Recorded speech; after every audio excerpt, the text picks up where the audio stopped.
Infección por el virus de la inmunodeficiencia humana, VIH. Preguntas 126 a 146 del test de primera vuelta. El VIH, el virus de la inmunodeficiencia humana, es una de las infecciones más preguntadas en el examen y sus infecciones oportunistas también, que merece la pena recordar. Son numerosos los cambios que se producen a lo largo del tiempo en las pautas de tratamiento de esta infección e insistiremos en este tema con más detalle. El VIH es un retrovirus, es un virus cuyo material genético está sintetizado en forma de ARN y se denomina retrovirus porque presentan una enzima que es la transcriptasa inversa, que, como indica su nombre, permite la transcripción inversa, es decir, el paso de ARN a ADN.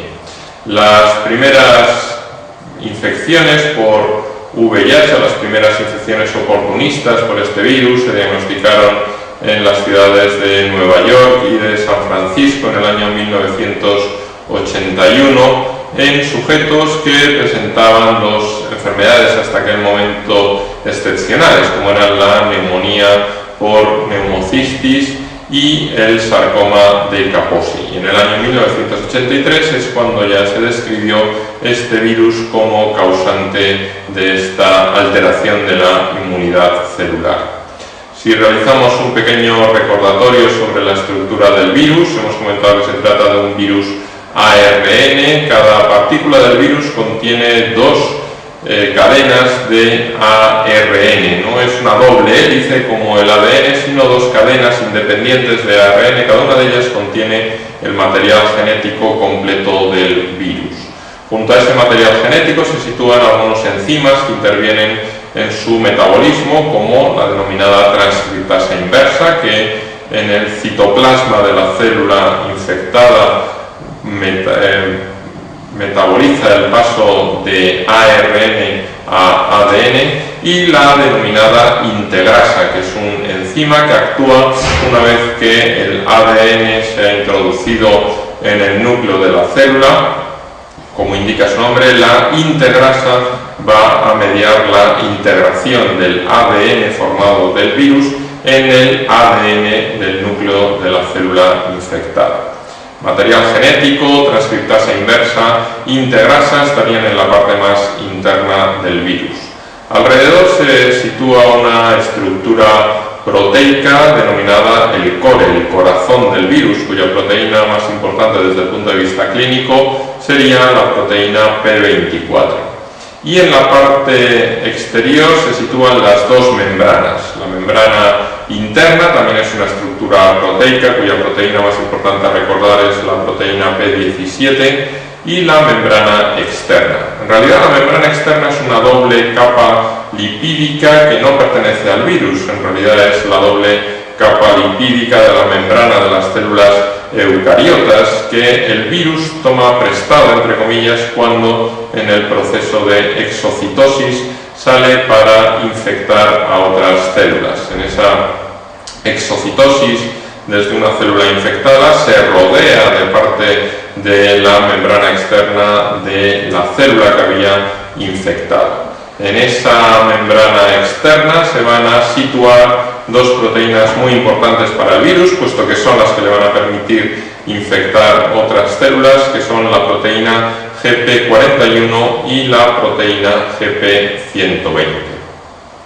¿Cómo se transmite el VIH? El virus de la inmunodeficiencia humana se transmite por tres y solo por tres mecanismos. Se puede transmitir lo que se denomina la transmisión vertical, de la madre al feto y al recién nacido. Se puede transmitir a través de la sangre y de sus derivados, y se puede transmitir por vía sexual.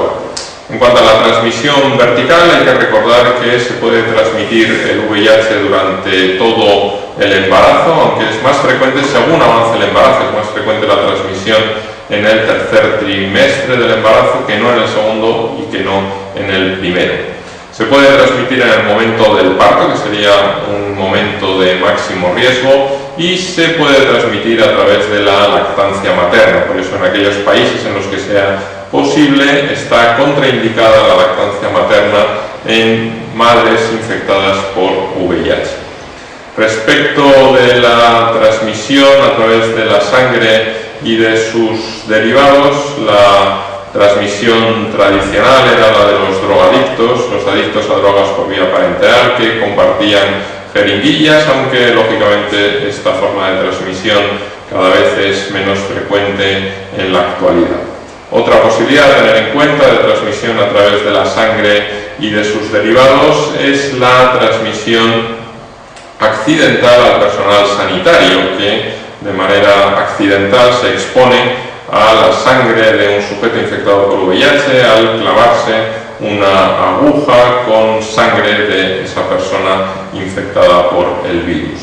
Y también en relación con la transmisión a través de la sangre, es importante recordar que actualmente ha disminuido hasta prácticamente hacerse imposible la posibilidad de transmisión a través de la donación de sangre.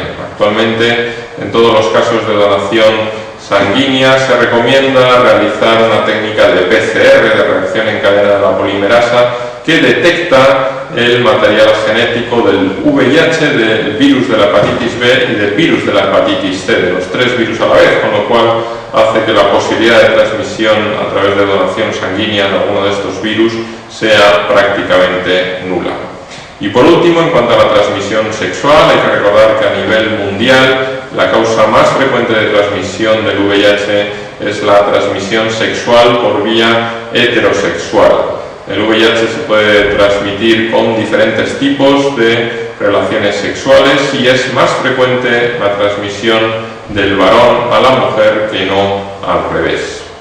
En cuanto al diagnóstico de la infección por VIH, podemos clasificar en 4 grupos las pruebas diagnósticas. Una que no se realiza nunca a nivel clínico, que es el cultivo del virus. Igual que otros virus, se puede realizar cultivos en medios celulares, pero lógicamente en el caso del VIH esto requiere de unas medidas de seguridad extremas que solamente se cumplen en laboratorios de investigación, pero en laboratorios clínicos, hospitalarios, no se emplea el cultivo para el diagnóstico de esta enfermedad. El segundo tipo de pruebas sería la serología, la detección de inmunoglobulinas específicas frente al VIH, de anticuerpos específicos frente a VIH. Esta es la prueba que se solicita habitualmente cuando se quiere realizar el diagnóstico de esta enfermedad, de esta infección. Cuando se sospecha que un sujeto puede estar infectado por el virus, se solicita una serología. Existen 2 pruebas de tipo serológico para el diagnóstico del VIH, que sería la técnica de ELISA y la técnica de Western blot. La técnica de ELISA es una técnica dirigida a la detección de múltiples anticuerpos frente al virus, por tanto es una técnica muy sensible pero poco específica. Es poco probable la presencia de falsos negativos, pero es muy probable la presencia de falsos positivos. Por tanto, se realiza inicialmente una técnica de despistaje, que es la técnica de ELISA, pero si el resultado es positivo, hay que confirmarlo, ese resultado positivo, mediante una prueba mucho más específica, que es la técnica de Western blot, que detecta anticuerpos dirigidos exclusivamente frente a 3 antígenos concretos del virus. Se considera que la presencia de 2 positividades de los 3 antígenos en la técnica del Western blot es suficiente para confirmar, suficientemente específica para confirmar la infección por este virus. El tercer tipo de pruebas sería la detección de los propios antígenos del virus. Concretamente, a nivel clínico, lo que más se emplea es la detección del antígeno P24, del antígeno que denominábamos del core, del corazón del virus. Aunque es cierto que la realización de esta prueba ha perdido importancia ante el desarrollo del cuarto tipo de prueba diagnóstica para el VIH, que serían las técnicas de reacción en cadena de la polimerasa, la técnica de PCR que detecta el ARN del virus. Además, hay que recordar que la técnica de PCR es una técnica cuantitativa, no solamente nos va a informar sobre la presencia o no del ARN del virus en esa muestra, sino que además nos informa sobre el número de copias por mililitro de ARN en esa muestra, copias de ARN por mililitro en esa muestra, habitualmente en esa muestra de sangre de un sujeto. Así que aporta una información cuantitativa que actualmente sobre todo tiene importancia a la hora de valorar la respuesta al tratamiento antirretroviral. Como se ha comentado, la prueba de elección para el diagnóstico inicialmente es la serología, pero existen dos situaciones en las cuales la prueba de elección es la PCR, la reacción en cadena de la polimerasa. Una de estas situaciones sería el diagnóstico del sujeto que se encuentra en lo que denominamos el periodo ventana.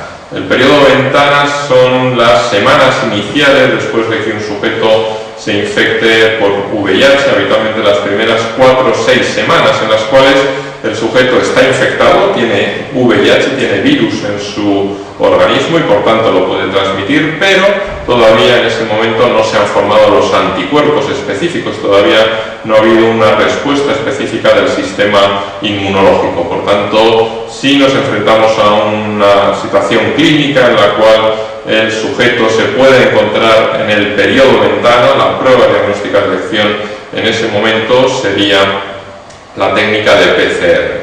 La situación más importante en la cual se produce este hecho es el sujeto en el cual sospechamos una primoinfección clínica, el sujeto que presenta un síndrome mononucleósico como manifestación clínica de la primoinfección por VIH. Ese cuadro clínico de primoinfección en forma de síndrome mononucleósico se suele producir entre la segunda y la cuarta semana después de que el sujeto se infecte. Por tanto, durante el periodo ventana todavía los anticuerpos van a ser negativos y por eso en ese caso la prueba de elección será la PCR.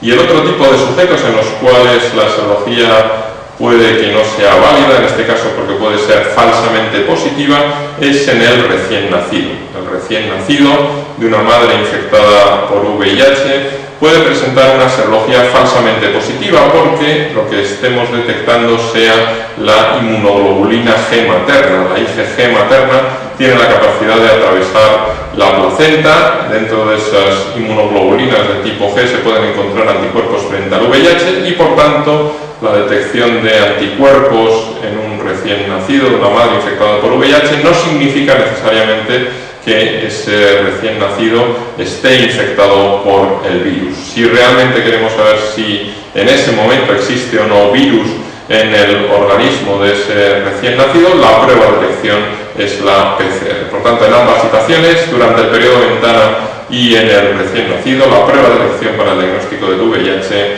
es la PCR.